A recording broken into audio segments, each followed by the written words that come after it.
తాకట్టులో ఉన్న బంగారాన్ని విడిపించి ఆ రోజు ఆన్లైన్ రేటుకే మేము కొంటాం. Sharma gold company.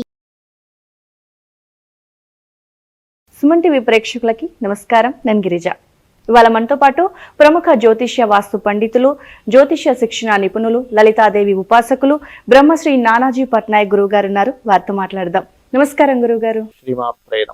గురువుగారు, కాలజ్ఞానం ప్రకారం 2025 సంవత్సరంలో ప్రళయాలు, విపత్తులు ఏమైనా సంభవించే అవకాశం ఉందంటారా?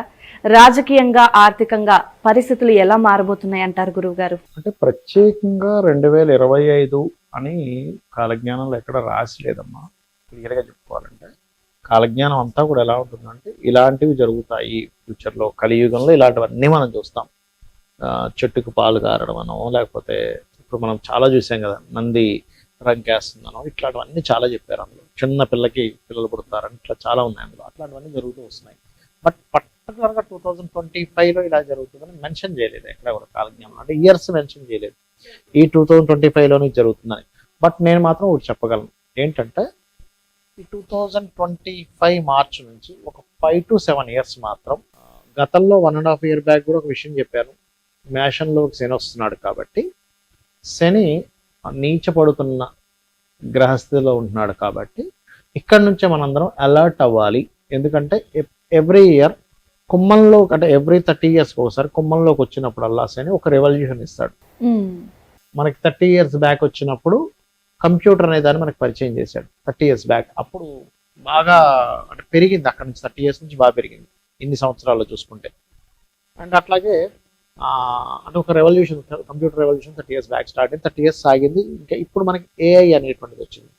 ఈ ఏఐ వల్ల జరిగేటువంటిది ఏంటంటే, కంప్యూటర్స్ వల్ల అసలు వర్క్ పెరిగింది, ఏఐ వల్ల వర్క్ తగ్గుతుంది. దీన్ని బట్టి నా ఉద్దేశం ఏంటంటే, 1.5 year బ్యాక్ నేను క్యాల్కులేట్ చేసుకున్నది యాజ్ పర్ ప్లానెట్స్ పరంగా, నేషన్లోకి ఎంటర్ అయ్యే లోపల, అంటే నా ఉద్దేశం 2027 కల్లా, 27 లోపల అందరూ సెట్ అయిపోవాలి. ఎట్లాగా, ఓన్లీ జాబ్ అనే కాకుండా మనం ఓన్గా ఏం చేయగలం, సపరేట్గా మన ఓన్గా సంపాదన ఒకటి ఉండాలి. ఒక పక్క జాబ్ చేస్తూ మనం ఓన్గా ఏదైనా చేస్తూ ఉండగలగాలి, పార్ట్ టైం గానో ఇంకోటి డెవలప్ చేసుకోగలగాలి. ఓన్లీ జాబ్స్ అనుకుంటే శని మేషంలోకి వెళ్ళేసరికి జాబ్స్ శాతం తగ్గిపోతుంది. సో మనంగా ఏం చేయడం, ఒక చైనా ఉంది, ప్రతి ఇంట్లో ఒక చిన్న కర్మాగారం ఉంటుంది, ఏదో ఒకటి తయారు చేసేది ఉంటుంది. అట్లా ఏదైనా మనం తయారు చేసేది ఉండగలగాలి ఫస్ట్, అదొకటి. బట్ ఇంకొకటి కూడా ఏంటంటే, నేను ఈ మధ్య బాగా రీసెర్చ్ చేస్తే తెలిసింది, ఎప్పుడైతే ఫస్ట్ మీనంలోకి 2025 మార్చ్ 29th ఎప్పుడైతే శని ఎంటర్ అవుతాడో, 2 జూపిటర్ స్థానాలని ఆక్యుపై చేస్తున్నాడు. సాటర్న్ ఎప్పుడైతే ఆక్యుపై చేస్తాడో, ఇది ధర్మానికి విరుద్ధమైనటువంటి కొన్ని ఇవి ప్రారంభమవుతాయి 2.5 years. అవి ఎలాంటివి అంటే, ఇప్పుడు ఏదైతే మనం చూస్తున్నామో సొసైటీలో, అమ్మో ఏంటి ఇట్లాంటివి జరుగుతాయా, ఇలాంటి ఇంత అన్యాయం జరుగుతుందా, ఇవి కాస్త పెరుగుతాయి, గుర్తుపెట్టుకోండి. సో కేర్ఫుల్గా ఉండాలి అందరూ. ఇదొకటి పర్టికులర్గా చూపిస్తుంది. ఇంకోటి ఏంటంటే, మనం చూడండి నెగటివ్ ఎనర్జీస్ అంటుంటాం చూసారా, ఎవరో బ్లాక్ మ్యాజిక్ చేశారను, అతను ఇట్లాంటివి పెరుగుతాయమ్మా. ఈ 5 years బాగా పెరుగుతాయి. మీరు ఎందుకు ఇప్పటికీ ఒక 1 year నుంచి కనుక మీరు యూట్యూబ్స్లో చూసినట్లయితే, కొంచెం బ్లాక్ మ్యాజిక్ చేసే వీళ్ళని పెరుగుతూ ఉన్నారు చూడండి మీరు. అందులో చాలా మటుకు ఫేక్ ఉంటుంది, నిజం కూడా ఉంటుంది, కాదనట్లే. కానీ దీనికి నా ఉద్దేశం ఏంటంటే, దీనికి పరిహారం ఏమిటి అంటే, అనుష్ఠానం పట్టుకోవాలి, అనుష్ఠానం చేయాలి ప్రతి ఒక్కరు. ఏదో ఒకటి, ఆంజనేయ స్వామి ఉదయం సాయంత్రం హనుమాన్ చాలీసా చదువుకోండి. మీరు ఆంజనేయ స్వామి భక్తులైతే ఆంజనేయ స్వామి చూసుకుంటారు మిమ్మల్ని. ఎటువంటి బ్లాక్ మ్యాజిక్స్ కావచ్చు, ఎటువంటి బ్యాడ్ ఎనర్జీ కావచ్చు మీకు రాకుండా ఉండడం కోసం. అంటే నేను రాబోయే 5 to 7 years ఇట్లాంటి సినారియో ఎక్కువగా ఉంటుంది ఇక్కడ నుంచి.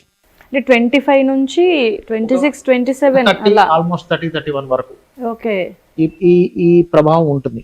సో నేను అనేది ఏంటంటే, ఈ టైంలో మీరు ఆంజనేయ స్వామి భక్తులైతే హనుమాన్ చాలీసా చేయండి డైలీ. మీకు అదొక రక్షణ కవచంలో ఎటువంటి బ్యాడ్ ఎనర్జీ మీకు రాకుండా ఉంటుంది. ఎందుకంటే శని ఎప్పుడైతే గురు రాశులను ఆక్యుపై చేస్తాడో, గురు సంబంధించిన బలాన్ని తగ్గిస్తాడు ఆయన. గురు బలం అంటే దైవశక్తి, దైవ సంబంధించిన తగ్గడం, నెగటివ్ ఎనర్జీస్ పెరగడం. మనం వింటూ ఉంటాం, ఎవరో ప్రయోగం చేశారు, ఏదో ఇది జరిగింది అది జరిగింది అంటూ ఉంటాం చూసారా. సో గురు రాశులను ఎప్పుడైతే శని క్యాప్చర్ చేస్తాడో, ఇది కొన్నిసార్లు కొంత రోగ సంబంధించిన కూడా తీసుకొస్తాడు సొసైటీలో. అందుకని వీళ్ళు ఏం చేయాలి, కొంచెం ఏదైనా ఒక దేవత సంబంధించి చేసుకుంటే, వైరస్ రూపంలో వచ్చేది కానివ్వండి, నెగిటివ్ రూపంలో వచ్చేది కానివ్వండి, ఏదైనా సరే రాకుండా ఉంటుందమ్మా వీళ్ళ దగ్గరికి. లేదా అమ్మవారు ఉపాసకులు అనుకోండి, ఓ లలిత చేసుకోండి, పొద్దున్న సాయంత్రం దీపం పెట్టడం ప్రాక్టీస్ చేయండి, స్టార్ట్ చేయండి, ఆటోమేటిక్గా బాగుంటుంది.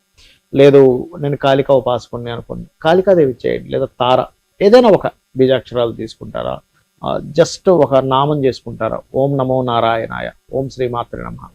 ఇది చాలా అవసరం అంట ఫ్యూచర్ కి. నిత్యం దైవ స్మరణలో ఉండటం మంచిది అంటారు. నిత్యము దైవస్మరణలో ఉండాల్సిన అవసరం రాబోతుంది. మిమ్మల్ని ఆ దైవస్మరణ దైవమే మిమ్మల్ని కాపాడాలి.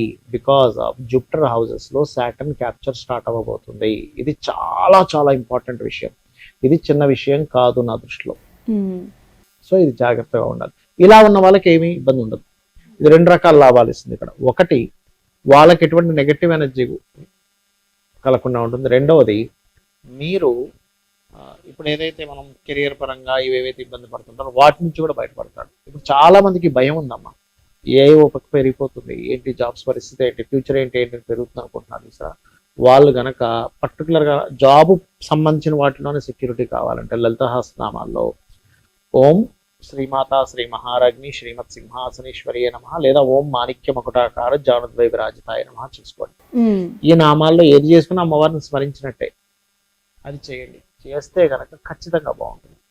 ఇది చేయాలి. ఇంకోటి ఏంటంటే, ధర్మానికి ఇది కొంచెం విరుద్ధము అనుకునే జోలికి వెళ్ళిన ప్రతి ఒక్కరు చాలా ఇబ్బంది పడతారు మళ్ళీ ఈ సమయంలో. ఎందుకంటే కర్మకారకుడి యొక్క ప్రభావం ఎక్కువగా ఉంటుంది ఇక్కడ. కర్మకారకుడు ప్రభావం ఎక్కువ చూపిస్తున్నాడు. అంటే మీరు ఎలాంటి కర్మ చేస్తున్నారో దానికి సంబంధించినటువంటిది అక్కడ క్యాప్చర్ అవుతుంటుంది.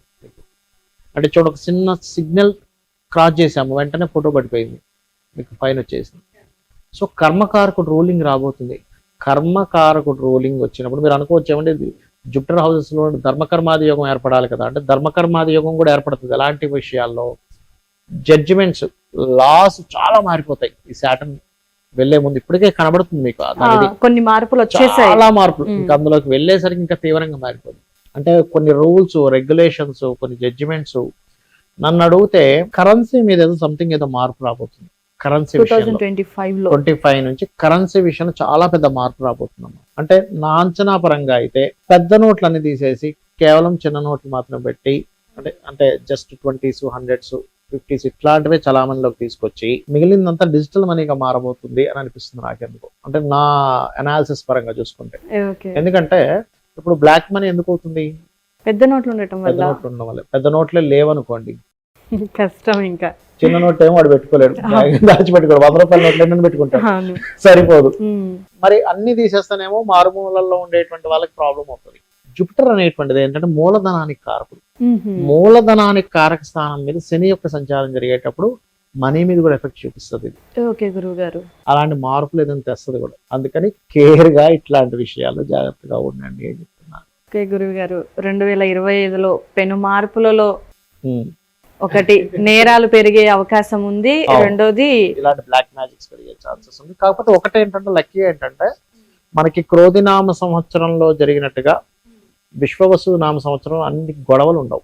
క్రోధినామ సంవత్సరం ఎక్కువ గొడవలు, ఎందుకంటే కుజుడు అధిపతి. విశ్వవసు నామ సంవత్సరానికి రవి అధిపతి. రవి అధిపతి అయినప్పుడు ఏమవుతుందంటే గవర్నమెంట్ కారకుడు రవి. ఆ గవర్నమెంట్ కారకుడు ఏం చేస్తాడంటే, రవి కదా ఆయన కొన్ని రాజ్యం వెళ్తాడు ఆయన. అంటే రాజులు చెప్పినటువంటిది, రాజులు అంటే ఇన్సెన్స్ ఇప్పుడు పిఎంలు, సీఎంలు, వాళ్ళు బాగా స్ట్రాంగ్ అవుతారు. బట్ ఆ సమయంలో, ఆ విశ్వవసు నామ సంవత్సరం వచ్చినటువంటి సమయంలో ఆ ప్లానెట్స్ ఎలా ఉన్నాయని చూసుకుంటే మనం ప్రిడిక్ట్ చేయొచ్చు. ఓకే గురువు గారు, 2025కి సంబంధించి చాలా చక్కగా వివరణ అందించారు గురువు గారు. ధన్యవాదాలు. శ్రీమాత్రే నమః.